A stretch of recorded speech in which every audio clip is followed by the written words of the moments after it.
সম্মানিত উপস্থিতি ভাই এবং বন্ধুগণ, যে বলছিলাম যে তিনি বলছেন ইন্নামাল আমালু বিন্নিয়াহ, প্রত্যেক কাজের ফলাফল রেজাল্ট হবে তার নিয়তের উপরে। নিয়তটা কি?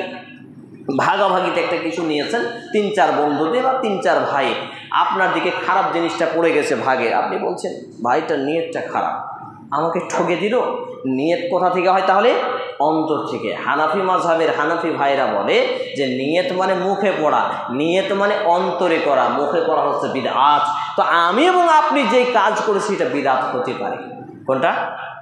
11 মাস মসজিদের খাম্বা চিনলাম না, শুকুর আলী মুসল্লি, শুকুর আলী নামাজি, সপ্তাহে জুমার দিন আসি, তারপর হাঁটি 6 দিন, আর দেখা মেলে না। তাও সপ্তাহে 1 ওয়াক্ত আসি, 5 ওয়াক্তে 1 ওয়াক্ত। কি অবস্থা আমাদের? এই যদি অবস্থা হয়, আবার রমজান মাসে 1 মাস ডিউটি পালন করলাম, যে রমজান মাসে 1 মাস ডিউটি পালন করে বলছি নাকি আল্লাহকে যে আল্লাহ शैतान को तो आप शिकलबंदी कर दिया था, अभी शैतान नहीं है, हम इंसान बन के आया है, आपके मस्जिद पे सजदे में सर झुकाता है, इसीलिए हम आपके प्यारे बंदे हैं।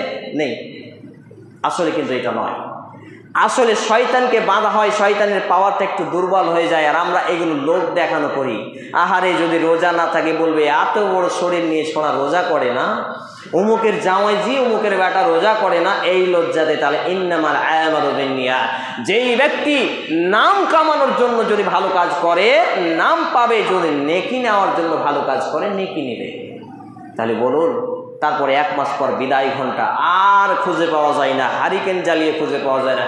ভাই কালকেই বলছি এক ব্যক্তিকে এশারের সময় নামাজ পড়তে যাবা না, তো বলছে কালকেও নয়, আজকে তো তুমি ঈদের সলাত আদায় করে আলে, এখন একদিনও হয়নি আর এখনই যাব না, মানে ডিউটি শেষ। নাইট গার্ডের ডিউটি হয় না, সন্ধ্যা থেকে রাত্রি পর্যন্ত, এই নাইট ডিউটি চলছে, 1 মাস ডিউটি বাস। এদের নিয়তের কারণে এটা হবে বিদআত, এই নেকির কারণে এরা পাপী হবে এবং মরলেই জাহান্নামে যাবে। করণীয় কি?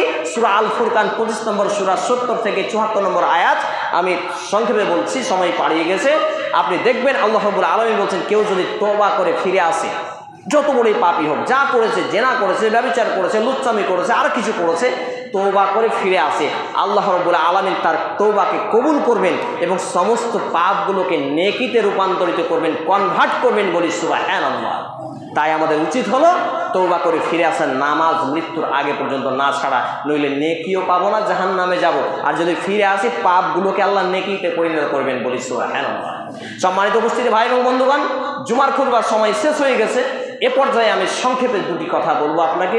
সেটা হচ্ছে, দেখুন, অন্ততপক্ষে ইসলামটাকে জানুন, শিখুন যে কোনোভাবে। আর ইসলামকে শুধু মসজিদের মধ্যে সীমাবদ্ধ রাখেন না, মসজিদে এলেন তারপর মুসল্লি মিয়া, আর বাইরে গেলেন তখন মাস্তান মিয়া, এমন হয়েন না। মসজিদের মধ্যে যেমন মসজিদের বাইরে তেমন। একজন মুমিন সর্বদা এমন হবে, নরম হবে, বিনয়ী হবে, ভালো হবে, চরিত্র ভালো হবে, আদান প্রদান ভালো হবে, কথাবার্তা ভালো হবে, সব কিছুতেই। মানুষের চামড়া যার গায়ে নেই তাকে মানুষ বলে না, কি বলে? জানোয়ার বলে। কিন্তু আমার আপনার শরীরে মানুষের চামড়া আছে, তো আমার আপনার শরীরে মানুষের চামড়া থাকাই যথেষ্ট নয়, আমার আপনার আত্মাটাকে মানুষ করতে হবে। এই আত্মাকে যদি আমি এবং আপনি মানুষ করতে পারি, তাহলে দেখবেন আমি এবং আপনি আল্লাহর প্রিয় হব, মানুষের প্রিয় হবে ইনশাআল্লাহ। আল্লাহ রাব্বুল আলামিন আগে আমাকে, তারপর উপস্থিত ভাই এবং বন্ধুগণকে সকলকেই এই বিষয়গুলো মান্যতা করার তৌফিক দান করুন, আমরা বলি আল্লাহুম্মা আমিন। সংক্ষেপে 2 মিনিট সময় চেয়ে নিচ্ছি। এই যে শাওয়াল মাস, মানে সময় কমের জন্য বলতে পারলাম না, শাওয়াল মাসে 6টি সিয়াম আছে, 4, 2, 6টি রোজা আছে। রোজা মানে এই মাসে নফল 6টি রোজা যদি কেউ পালন করেন, তাহলে এইখানে আপনি টোটাল এদিকে 30 আর এদিকে 6, তাহলে 36 10 হচ্ছে 360, 365 দিনে, অনেক সময় 360 দিনেও 1 বছর হয়।